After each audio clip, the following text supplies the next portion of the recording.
नमस्कार, जोहार, मैं संजय और आप देख रहे हैं न्यूज झारखंड। चलिए जानते हैं सुबह से लेकर शाम तक की तमाम बड़ी खबरों को। सचिवालय घेराव में भाजपा नेताओं ने तोड़ी बैरिकेडिंग, कई गिरफ्तार। कई नेताओं को सुरक्षा के लिहाज से किया गया गिरफ्तार। चौराहे पर जमे हैं कार्यकर्ता, जारी है विरोध। भाजपा का झारखंड सचिवालय घेराव के दौरान जमकर बवाल हुआ। सुरक्षा बलों ने पहले ही बैरिकेडिंग लगा रखी थी, जिसे भाजपा नेताओं ने विरोध प्रदर्शन करते हुए पार करने की कोशिश की। इस दौरान पुलिस ने उन्हें रोकना चाहा तो कार्यकर्ता नहीं माने। भीड़ को नियंत्रित करने के लिए वाटर कैनन छोड़े गए। इसके बाद पुलिस ने हल्के बल का प्रयोग किया। लाठीचार्ज में कुछ कार्यकर्ताओं के घायल होने की भी खबर है। सुरक्षा बलों ने कुछ नेताओं को भी गिरफ्तार किया है, जिनमें विधायक विरांची नारायण शामिल हैं। फिलहाल कार्यकर्ता बैरिकेडिंग के इस तरफ जमे हैं और वहीं से नारेबाजी कर रहे हैं। इस घेराव कार्यक्रम को लेकर प्रभात तारा मैदान में तैयारी की गई। प्रभात तारा मैदान में बाबूलाल मरांडी, प्रदेश अध्यक्ष दीपक प्रकाश, अन्नपूर्णा देवी सहित कई नेता जो है रांची पहुंचे। पुलिस प्रशासन पूरी तरह से अलर्ट है। प्रयास है कि राज्य भर से जुटे भाजपा समर्थकों को धुरवा प्रभात तारा मैदान में ही रोक दिया जाए। इसके लिए मैदान के चारों ओर करीब 500 अतिरिक्त जवानों की तैनाती की गई है। भाजपा समर्थकों के इस कार्यक्रम के दौरान आम लोगों को किसी प्रकार की परेशानी न हो, इसके लिए भी शहर में 20 इंस्पेक्टर और 250 दारोगा सहित 1500 अतिरिक्त जवानों को तैनात किया गया है। साहिबगंज के पतना आवासीय परिसर में सीएम हेमंत सोरेन ने सुनी लोगों की समस्याएं। 2 दिवसीय संताल दौरे पर आए मुख्यमंत्री हेमंत सोरेन मंगलवार को पतना स्थित अपनी आवासीय परिसर में लोगों की समस्याएं सुनी। इस दौरान सीएम ने उनका उचित निराकरण करने का निर्देश अधिकारियों को दिया। उन्होंने कहा कि राज्य की जनता को कष्ट नहीं हो, उनकी समस्याओं का जल्द समाधान हो। लोगों में भी मुख्यमंत्री द्वारा इस दिशा में किए जा रहे सकारात्मक पहल की सराहना की। उन्होंने यह भी कहा कि सरकार के प्रयासों से उन्हें सरकार की योजनाओं का लाभ मिल रहा है। इस मौके पर सांसद विजय हांसदा भी मौजूद थे। अब आप भी चल पाएंगे कांच के पुल पर। झारखंड के इन जगहों पर बनने वाला है स्काई वॉक ब्रिज। झारखंड पर्यटन के क्षेत्र में तेजी से आगे बढ़ रहा है। सरकार इसके लिए लगातार काम कर रही है। इस क्रम में सरकार ने एक और फैसला लिया है। अब झारखंड में रहते हुए आप भी हवा पर चलने का एहसास कर पाएंगे। जी हाँ, झारखंड में जल्द ही राजगीर की ही तरह स्काई वॉक ब्रिज बनाया जाएगा। जानकारी के अनुसार राज्य के 3 जलप्रपात हुंडरू, दशम, जोन्हा के साथ साथ पतरातू और नेतरहाट में स्काई ब्रिज बनाने का फैसला सरकार ने लिया है। यह निर्माण झारखंड के पर्यटन क्षेत्र में मील का पत्थर साबित होगा। इससे झारखंड से लोग और भी जुड़ेंगे। सरकार द्वारा झारखंड के नेचर को बढ़ावा देने के लिए यह कदम उठाया गया है। इन 5 पर्यटन क्षेत्र का फिजिबिलिटी वेरिफिकेशन कराया जा रहा है। अगर सब कुछ सही रहा तो बहुत जल्द आप भी झारखंड में कांच के पुल पर चल पाएंगे। इसके साथ ही बता दें कि यह देश का तीसरा स्काई वॉक ब्रिज होगा। खबरों में आगे बढ़ने से पहले आपसे रिक्वेस्ट है कि अगर आप चैनल को सब्सक्राइब नहीं किए हैं तो प्लीज चैनल को सब्सक्राइब करके बेल आइकन प्रेस कर दे, जिससे आपको झारखंड की हर छोटी बड़ी खबर का अपडेट आप तक पहुंचता रहे। चलिए बढ़ते हैं खबरों की ओर। अभी नहीं मिलेगी गर्मी से राहत। 3-4 दिनों में 40 डिग्री तक बढ़ सकता है तापमान। मौसम केंद्र ने पूर्वानुमान किया है कि अगले 3 से 4 दिनों में अधिकतम तापमान 4 से 5 डिग्री तक बढ़ सकता है। राजधानी का तापमान 3-4 दिनों के अंदर ही 40 डिग्री सेल्सियस पहुंच सकता है। न्यूनतम तापमान भी 25 डिग्री सेल्सियस तक जा सकता है। अभी राजधानी का अधिकतम तापमान 35 डिग्री सेल्सियस के आसपास है। जमशेदपुर का अधिकतम तापमान 40 डिग्री सेल्सियस के आसपास पहुंच गया है। जमशेदपुर में करीब 18 घंटे बाद बहाल हुई इंटरनेट सेवा। 200 करोड़ से अधिक का हो गया नुकसान। जमशेदपुर में हुई हिंसा के कारण रविवार देर रात से बंद इंटरनेट सेवा करीब 18 घंटे बाद बहाल हो गई।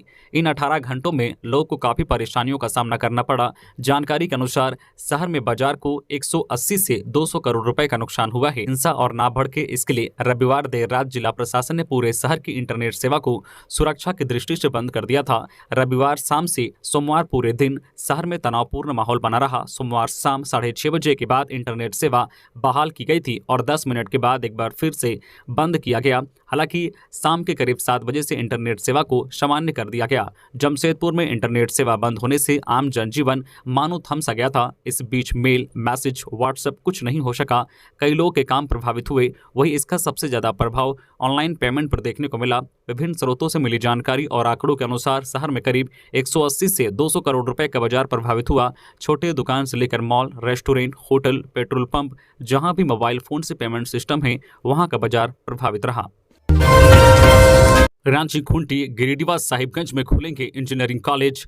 झारखंड में रांची, खूंटी, गिरिडीह व साहिबगंज जिले में इंजीनियरिंग कॉलेज की शुरुआत होगी। वहीं हजारीबाग के बरही, रांची के बुंडू, रामगढ़ के पतरातू और चाईबासा, जमशेदपुर व खुंटी के नॉलेज सिटी में राजकीय पॉलिटेक्निक का निर्माण कार्य शुरू होगा। इसके लिए झारखंड सरकार तैयारी कर रही है। इंजीनियरिंग व पॉलिटेक्निक में नामांकन अनुपात बढ़ाने के लिए इसे शुरू किया जा रहा है। रांची, खुंटी, गिरिडीह व साहिबगंज में इंजीनियरिंग कॉलेज विश्व स्तरीय सुविधा के साथ शुरू होंगे। नए संस्थानों को खोलने के साथ साथ राज्य सरकार ने पुराने संस्थानों को पीपीपी पब्लिक प्राइवेट पार्टनरशिप में चलाने का निर्णय लिया है। गुड्डा, जामताड़ा, लोहरदगा, चतरा, हजारीबाग, खुंटी, गिरिडीह के बगोदर और पलामू में नवनिर्मित 8 पॉलिटेक्निक को नए शैक्षणिक सत्र से पीपीपी मोड में चलाने का निर्णय लिया गया है। इसके अलावा कोडरमा व रामगढ़ के 2 नवनिर्मित राजकीय अभियंत्रण महाविद्यालय इंजीनियरिंग कॉलेज को भी पीपीपी मोड में चलाया जाएगा। इन इंजीनियरिंग व पॉलिटेक्निक कॉलेजों को पीपीपी मोड में चलाने के लिए उच्च व तकनीकी शिक्षा विभाग संस्थानों को आमंत्रित करेगा और मानकों को पूरा करने वाले संस्थान के साथ इसके लिए करार करेगा। बताते चले कि 8 नए पॉलिटेक्निक में पढ़ाई शुरू होने के साथ राज्य को 2400 सीट मिल जाएंगी और इसमें राज्य के छात्र छात्राओं का नामांकन हो सकेगा।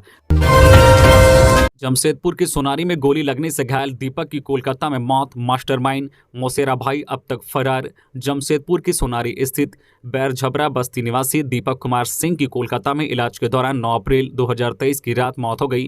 कोलकाता में पोस्टमार्टम के बाद सोमवार की देर रात परिजन शव लेकर शहर पहुंचे। मंगलवार को भुइयाडीह स्थित स्वर्णरेखा बर्निंग घाट में अंतिम संस्कार कर दिया गया।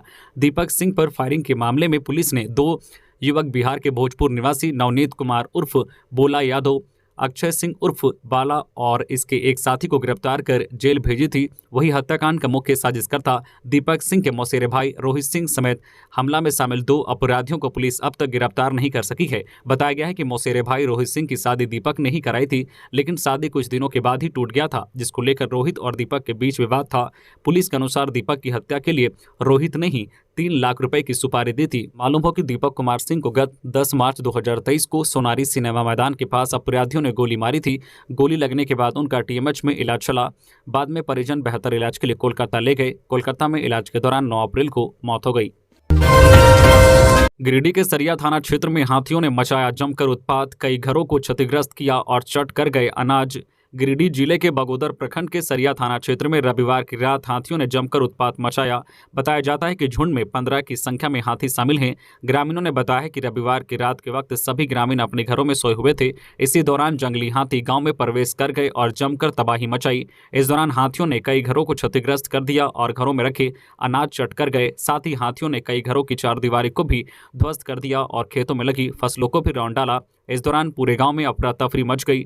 लोग अपनी जान बचाकर घरों से निकलकर भाग गए। इसके बाद ग्रामीणों ने हाथियों को भगाने के लिए पटाखा जलाया। काफी मशक्कत के बाद हाथियों को गांव से भगाया गया। इसके बाद ग्रामीणों ने मामले की सूचना वन विभाग की टीम को दी। जानकारी मिलते ही वन विभाग की टीम गांव पहुंची और ग्रामीणों से हाथियों के संबंध में जानकारी ली। इसके बाद वन विभाग ने गाँव से थोड़ी दूर पर विचरण कर रहे हाथियों को जंगल की ओर खदेड़ दिया। जंगली हाथियों ने थाना क्षेत्र के अछुआटांड और सर्वोदय आश्रम में कहर बरपाया है। ग्रामीणों के अनुसार एक साथ 15 की संख्या में हाथी सबसे पहले अछुआटांड पहुंचे। ग्रामीणों की नजर जब हाथियों पर पड़ी तो ग्रामीण पटाखा जलाकर हाथियों को भगाने लगे। भगाने के क्रम में हाथियों ने कुछ घरों की चारदीवारी को तोड़ते हुए फसलों को रौंद दिया। इसके बाद हाथियों का झुंड सर्वोदय आश्रम पहुंचा। यहां पहुंचने पर हाथियों ने बासोतुरी, शोभातुरी, सूरजतुरी के घरों को क्षतिग्रस्त कर दिया और घरों में रखे अनाज चट कर गए। ग्रामीणों ने बताया कि हाथियों के उत्पात की वजह से लाखों का नुकसान पहुंचा है। हाथी पीड़ितों ने वन विभाग से क्षतिपूर्ति की मांग की है।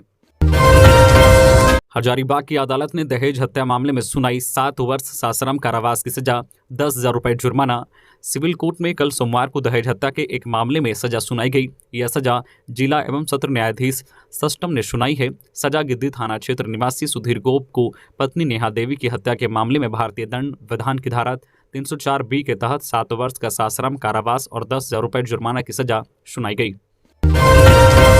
कुर्मी आंदोलन, ट्रैक क्लियर पर ट्रेन परिचालन में परेशानी, घंटों विलंब से चल रही गाड़ियां।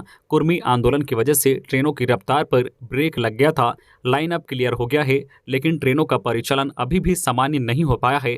कई ट्रेनें विलंब से चल रही है तो कुछ को रद्द कर दिया गया है। बताया जाता है कि रैक के अभाव में ट्रेनों को बदले हुए शेड्यूल के हिसाब से चलाया जा रहा है। इसकी वजह से कई ट्रेनों को रद्द भी किया गया है। मंगलवार को टाटानगर से दानापुर सुपर एक्सप्रेस को 4 घंटे लेट से रवाना किया गया, जबकि हावड़ा से टिटलागढ़ की बात एक्सप्रेस को भी 2 घंटे लेट से खुली। इधर डाउन में अहमदाबाद, हावड़ा, कुर्ला, शालीमार समेत कई एक्सप्रेस ट्रेनों को बोगी नहीं होने के कारण एक दिन रद्द कर दिया गया। इससे टाटानगर जो है स्टेशन पर यात्रियों की अफरा तफरी की स्थिति बनी हुई है, जबकि रद्द ट्रेनों का टिकट यात्री वापस करा रहे हैं। गौरतलब है कि बीते दिनों झारखंड, ओडिशा और पश्चिम बंगाल में कुर्मी समाज के लोगों ने एसटी में शामिल होने की मांग को लेकर आंदोलन किया था। झारखंड पश्चिम बंगाल की सीमा पर खेमासुल्ली में रेलवे ट्रैक जाम कर दिया था। इसकी वजह से 60 से ज्यादा ट्रेनों को रद्द करना पड़ा था। दर्जन भर ट्रेनों का रूट भी बदला गया था।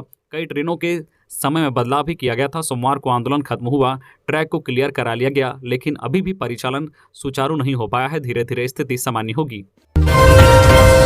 रांची, जमशेदपुर व धनबाद में लागू होगा clean air action plan. Jharkhand राज्य प्रदूषण नियंत्रण board JSPCB, centre for environment and energy development CEED और centre for study of science technology and policy CSTF की ओर से 6 शहरों की वायु प्रदूषण स्थिति से संबंधित प्रदूषण उत्सर्जन सूची जारी की गई है। इस दौरान संजय श्रीवास्तव ने कहा है कि राज्य सरकार ने एक महत्वपूर्ण सार्वजनिक मुद्दे के रूप में वायु प्रदूषण को कम करने को प्राथमिकता दी है। नेशनल क्लीन एयर प्रोग्राम के अनुसार राज्य प्रदूषण नियंत्रण बोर्ड द्वारा 3 शहरों रांची, जमशेदपुर और धनबाद के लिए क्लीन एयर एक्शन प्लान तैयार किया गया है और उन्हें लागू किया जा रहा है। झारखंड सरकार बड़ा कदम उठाते हुए दूसरे एवं तीसरे श्रेणी के शहरों को लक्षित करते हुए 6 शहरों रामगढ़, हजारीबाग, चाईबासा, साहिबगंज, पाकुड़ और दुमका में भी एक्शन प्लान बना रही है। जारी रिपोर्ट में रामगढ़, हजारीबाग, साहिबगंज, दुमका, पाकुड़ और चाईबासा में प्रदूषण फैलाने वाले स्रोतों एवं कारकों को दर्शाती है। इस रिपोर्ट में एयर पॉपुलेशन के लिए घरेलू, व्यावसायिक, इंडस्ट्री, निर्माण गतिविधियों, खुले में जलावन और सड़क की धूल आदि विभिन्न कारकों एवं क्षेत्रों का अध्ययन किया गया है।